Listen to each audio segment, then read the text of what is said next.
Hi there! Do you remember how Dan and Vicky screwed me, became millionaires and threw me away from their lives? Traitors! But I didn't break, on the contrary, I'm stronger now. I'd lived in the countryside for several years already, but my ex-friends think I'd left the country unable to stand the shame after drinking muddy water during the stream. Here I feel truly free, and I can even say I've found my true self. Dan and Vicky had never given a damn about my hobbies, but there was something I'd never told even them about. No one at all knows that, but I'm really good at drawing.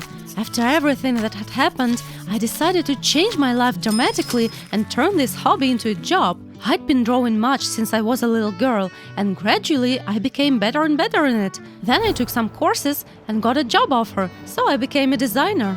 It turns out to earn much you need to do what you love. I'd spent an entire year on my personal matter designing a cool quest. This is my vengeance on Dan and Vicky. I only need to lure them there now as participants. I'd sent them the invitations, saying it was the newest quest, the hardest one among all existing quests, not created for all comers, but only for the chosen ones. And yes, they agreed to take part. Well, let's have some fun now. Vicky, Dan and two other players, Elizabeth and Harry, were brought in by car, blindfolded. They shouldn't see anything or know where the quest takes place. 3, 2, 1, the doors closed and the game was on. The participants were searching the room for the task, and Vicky was the one to find it. Yeah, you are always on the front line, and it was you who offered me to take part in the streams then. Come on, read it! Her face changed and she announced the task, to escape the room before it burns down. Dan laughed and shouted, "That's drivel! Every second quest has this task!" Elizabeth hurried to the doors, surely they were locked, and Harry noticed a table with a chess game on it. Be careful, one bad step and someone's getting hot. Harry made an A8, C5 move with a black bishop, then moved the queen from D8 to F6 and then F6 to F2. Checkmate to the white king. To you, Dan. You are as flaxen-haired and stony as this piece. Rescue ventilation shaft opened in the wall, and Dan climbed there first. Then came Elizabeth and Harry, and Vicky was going last. Just as she got to the shaft, flames erupted from the floor and consumed the entire room. Did you think I was joking? In the next room, Dan tried to convince the others that the flames would never erupt before they all had left the room, but he loved the effect anyway. Thanks, I'm glad you liked it. Now to your next test. The door key is there in the box, just go and take it. Dan reached out and his wrists immediately got caught in handcuffs, but not regular ones. Every several seconds, they automatically clenched tighter and tighter. What now? Does it hurt? But it shouldn't be like that. It's just a quest, isn't it? Dan cried and others ran searching for the key. It was out in the open, in a vertical glass vial. Elizabeth ran into it, grabbed the key and threw it to Vicky. Dan's wrists were pressed so much that one more second of delay would be fatal. Suddenly they heard knocking. Elizabeth was locked in the vial. She begged to free her, but Dan said they needed to go because the door key was in his hands. The organizers will free you just as we leave. Right as he said this, a multi-tone plate fell on the vial. Oops!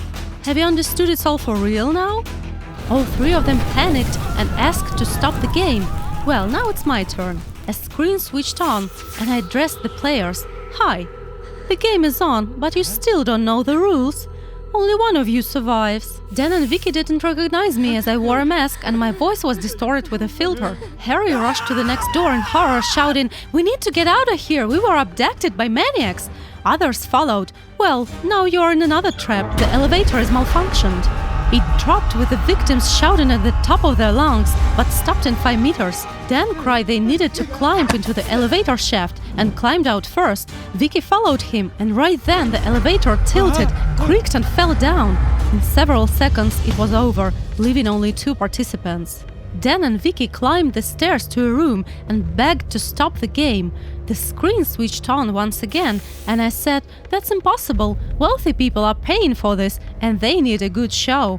However, if you like, there will be no final test. The one who gives more money for the other's death will be the winner." The screen showed a bank account, and Dan immediately started transferring money there. Vicky stared at him in shock and then attacked him with her fists. Yes, Vicky, he'd sell you that easily.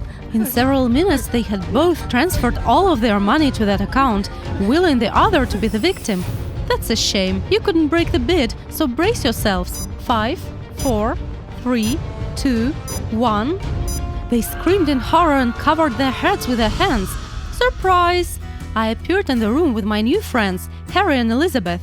What's that look for? Relax, it was a cool game, wasn't it? I threw them a bill for the quest, exactly with the sum they transferred. It's all official and legal. Taxi is waiting for you already. And if you decide to go to the police, no one would believe you anyway. When the three of us left, Dan and Vicky were standing still, looking like dead men. If you ever want to play again, just contact me. Did you like this video? Subscribe and give us a like. Support our channel. Thank you. My boyfriend and I were sitting in a restaurant. Jean gallantly filled my glass and then suddenly pointed the camera at me and lifted the dough. I almost threw up. The plate was crawling with cockroaches. Jean whispered, "Eat them." I hesitated and couldn't make up my mind. They were moving.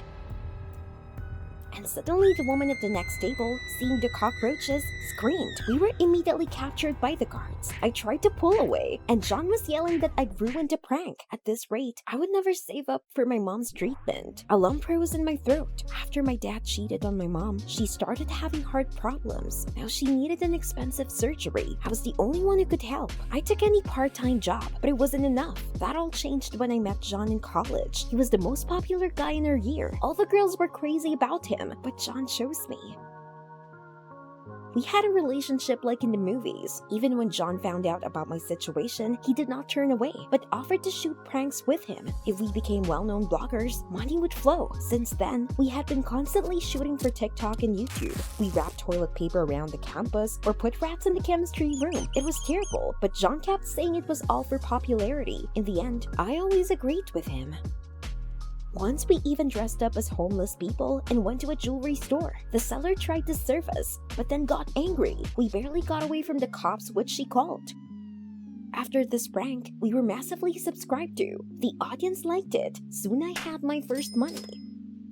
But I didn't think it would end up with prison. John was yelling that I'd ruined everything. I shrank back against the wall in fright. He had never treated me like this before. But while we were being driven to the station, John calmed down and then gently stroked my cheek and apologized. I smiled. "It's all right, honey. I understand." We were in the cell for about 5 hours. I couldn't stop thinking about my mother. She probably was worried. But then the door opened and a cop yelled that we'd been bailed out and we were free. Wait, but who did it? The cop said to hurry up. Somebody was waiting for us in the lobby. Looked at each other. We went there and immediately noticed a man in an expensive suit. With a grin, he introduced himself as Buddy. It turned out that he was in the restaurant and saw our prank with cockroaches, and he thought it was funny and brave. But why did he decide to release us? And suddenly Buddy said mysteriously that he had a special offer for us. Can we discuss it over a cup of coffee? He chuckled. I whispered to John that this guy was suspicious, but John had already told Buddy that he agreed to everything. Then he said, "Don't you want to help your mother?"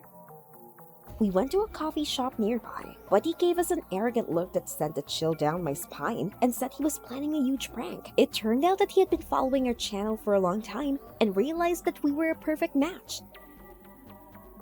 And what was the prank? Buddy grinned. We were supposed to be at the bank at 6 this evening. Was that all? But he added that it was not that simple. I had to become a dog. What did he mean? Buddy explained I would be in a dog suit and John would lead me to the bank on a leash. I slumped back in my chair. Why would you do that? Then Buddy calmly said that this was just a protest against the ban on coming to the bank with animals. "I'll give you $5,000 each for this." Buddy finished. John's eyes lit up immediately, and I knew he was about to agree. I immediately pulled him back. "John, why don't we talk this out?" We moved aside, and I immediately blurted out that being a dog on a leash was humiliating. It was some kind of slavery and belittled the rights of women, and not a fun joke at all. But then John looked at me in the eye and said it would be alright. With this money, I could cure my mother, and we would have some left for a good life. I got little butterflies in my stomach. Yes, John, you're right, as always. We went to Buddy and said we agreed. He immediately gave us a part of the advance and money to buy a leash and a collar. He also added that we could keep the change. With that, we said our goodbyes. I looked at the money and didn't believe it was true. I suggested to John that we celebrate at my house, but he said he'd better go get the leash. "Okay, I'll see you tonight." But as soon as I went home, I immediately felt something was wrong. The apartment was suspiciously quiet. I rushed into the bedroom, where my mom lay motionless on the bed. "Mommy, what's wrong with you?" She said the cops called her and told her about our arrest. It made her feel worse. Mom asked me if I couldn't see John manipulating me. "Because of him, you even stopped communicating with your friends," my mother said. I was getting tired of explaining to her that John was just very worried and forbade to go out without him. "I took out the money. We can have the surgery soon, and it's all thanks to John." Suddenly, Mom turned pale and clutched at her heart. For a second, I froze in horror. God, what have I done? I ran over and took the last pill out of the pack with trembling hands. "Mom, hold on." She swallowed it hard and whispered to me to leave John. He was a dangerous man. I would find out soon enough. I didn't dare protest. All I said was that she needed some new pills, and I would go get them now. I got to the pharmacy quickly, and as I was leaving with the drugs, I suddenly noticed John on the other side of the street. What's he doing here? Then Buddy came to him. They went together to a cafe nearby. Strange. Why would John go out with Buddy without me? I pulled my hood up and followed them in. I need to find out what's going on. They sat down at a table not far from the bar. I quickly sat down at the bar, shaking with tension. I hoped they wouldn't notice me. I listened. Oddly, John spoke to Buddy as if he were an old acquaintance. "This little fool always listens to me and won't guess anything. Today we were going to rob the bank," John said solemnly. "Wait, this is a joke, right?" But Buddy nodded and said that while everyone was staring at my stupid dog costume, he would sneak into the vault. John laughed unpleasantly, and then I realized John and Buddy wanted to use me. I couldn't believe it. John was my boyfriend. He only shot harmless pranks, not robbing banks. I was in so much pain. I immediately jumped up and ran for the exit, and then the waitress turned a corner. We ran into each other. The tray fell to the floor, and everyone stared at us. My stomach went cold with horror. I looked around. John and Buddy were already on their way to me. Oh my god. I quickly ran out of the cafe. My heart was pounding, but I couldn't stop. John knew I heard everything. At that moment, I was grabbed and a hand clamped over my mouth. I started to kick, but John was so much stronger. He dragged me somewhere. "No, let go!" But he just shoved me into the car. I was shaking. "John, why are you doing this to me?" He laughed. He never gave a damn about me. He just could make good money on such a fool on TikTok. But now he was going to hit a really big jackpot. I looked away to hide my tears. "No, I will not participate in the robbery." Then John grabbed me roughly by the chin and told me that I would be his slave not just today, but for the rest of my life, if I don't want anything to happen to my mom. At that moment, Buddy came. He opened the door and reached for me, a metal collar in his hand. "Let me go, you idiot!" I struggled and screamed, but John held me tight, and Buddy put the collar and the muzzle on me to keep me quiet. Soon we were at the bank. John pushed me out of the car and led me on the leash to the bank. I felt terribly broken, but I thought one thing. I needed to stop them. John took me to the bank and immediately shouted, "Freedom to the animals!" I wanted the ground to swallow me up when everyone looked at us. What a shame. The guard came towards us. Then I saw Buddy at the end of the room, and the chill went through me. "No, I won't be a slave. I'll save the people, and then I'll get my mom out of town right away. John will never find us." I exhaled and made up my mind. "Mom, you'll be proud of me soon." Then I abruptly pulled off the muzzle and shouted that it was a robbery.